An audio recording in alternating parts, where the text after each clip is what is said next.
Tonight, a massive chunk of polar ice breaks free, drifts south, and strikes the Canadian coastline. Now it's headed towards the United States.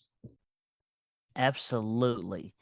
And as authorities track this path, a second collision begins between reality, denial, and a public that doesn't know what the heck to believe. Meanwhile, officials debate an unthinkable option: destroying the ice before it reaches more populated shores. This is TYDK Nightly News. Before we begin, let me be clear, this episode is fiction. It's an entertainment broadcast, just like Fox News is licensed as a entertainment network and news. So, in the style, we're doing this in the style of a newscast. We are not reporting real events. If you want actual news, consult professional news and official emergency management channels. So, good evening. Welcome to the nightly fake news.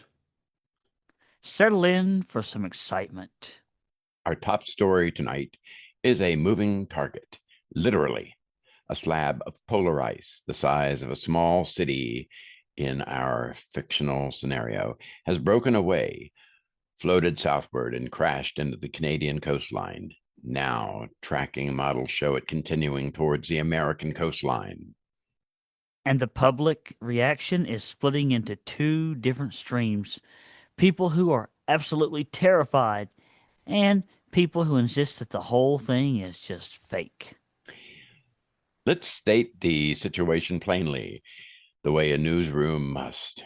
In this fictional world, the ice is real, it is moving, and it has already caused damage, enough that the Canadian government is forced to treat it as a national emergency. The dramatic part is not that ice breaks off, because it does break off. The dramatic part is the actual direction, the timing, and the impact. And the size of that ice that's broken off. In a situation like this, the public imagination fills in the rest.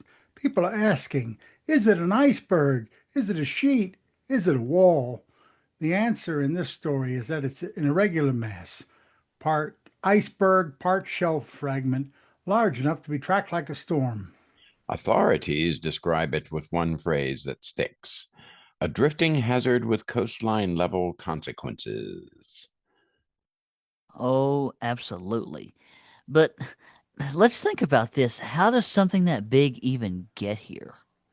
Not by magic, by physics and water. In this fictional scenario, once the chunk calves, breaks free, in other words, it becomes subject to currents, wind, and temperature gradients. And it helps to remember something: oceans are not still, they are huge conveyor belts. A large object doesn't need an engine, it needs time. So it's not coming for us like a monster. It's just out there drifting. Exactly. Drift can still be devastating. A slow moving truck is still a truck. Now to the second crisis. In this fictional world, as soon as the story breaks, a portion of the public claims it's fabricated, fake news. We've heard that phrase before. A hoax created by people they accuse of believing in the quote myth of climate change. And it spreads fast because denial is simple. It fits in one sentence. Reality takes paragraphs. This is where I'll be unusually blunt, even inside a fictional broadcast. In the real world, climate change is not a myth. It's supported by extensive evidence and scientific consensus. But the phenomenon we're exploring here is how people respond when reality threatens identity. In the story, officials publish satellite imagery, radar data, and aerial footage, yet the denials continue. Because the argument isn't really about the ice, it's about trust. And ladies and gentlemen, once trust breaks, facts don't land, they bounce. Yeah, behind closed doors, leaders debate what to do. And in this fictional scenario, the options are very stark. Option 1, track it and evacuate when necessary. Option 2, attempt to redirect it through towing, through barriers, or worse, controlled nudging. Option 3, destroy it. Yes, destroy it. And destroy becomes the word that changes the mood in the room because some officials float the idea of explosives and then, more disturbingly, begin to discuss extreme munitions, up to including nuclear devices. Yes, up to and including nuclear devices. We want to be very clear. This is fictional, and we are not discussing operational details of weapons, only the ethics and ethical and political consequences of leaders even considering such measures. Because the minute you say nuclear, you trigger three realities: environmental fallout, international law, and public terror. Also, the public hears they might nuke the ocean and stops listening to anything else that's said. Now we come to the human story. Coastal residents begin leaving, some under official guidance, many on rumor and fear. Highways fill, hotels even fill. Families head inland with no plan except a way, and that produces a strange secondary disaster: overcrowding in the Midwest. Temporary population spikes that strain housing, fuel, food, and the medical supply chains. This is historically familiar, folks. Large scale movement during natural disasters and war doesn't require impact, it requires belief, and this type of belief spreads like wildfire. And people are not just scared, some are even preparing for the end times. They're buying generators, water, canned food, ammunition, anything that's going to make them feel less helpless. And as shelves empty, fear spreads faster. A shortage is not just the absence of goods, it is the presence of uncertainty. And in the story, fuel rationing appears in some regions. Pharmacies limit refills. Grocery stores implement purchase caps. And then the arguments begin between locals and newcomers, between calm down and we're not calm at all.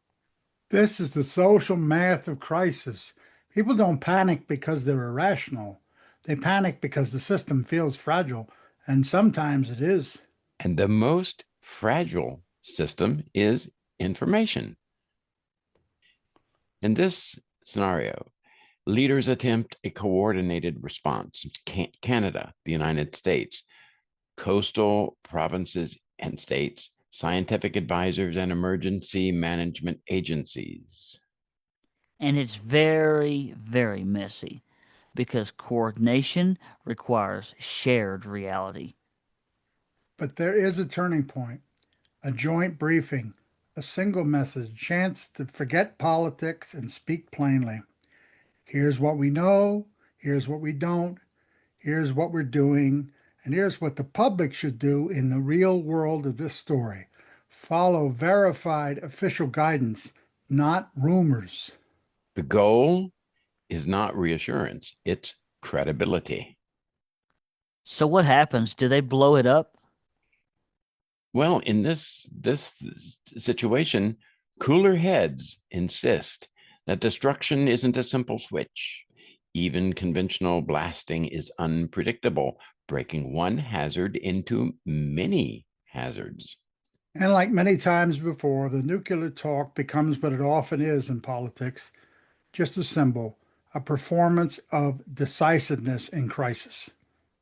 Yeah, that's right, Dr. Deneen. It's a way to say we're doing something, even though that something could make everything so much worse.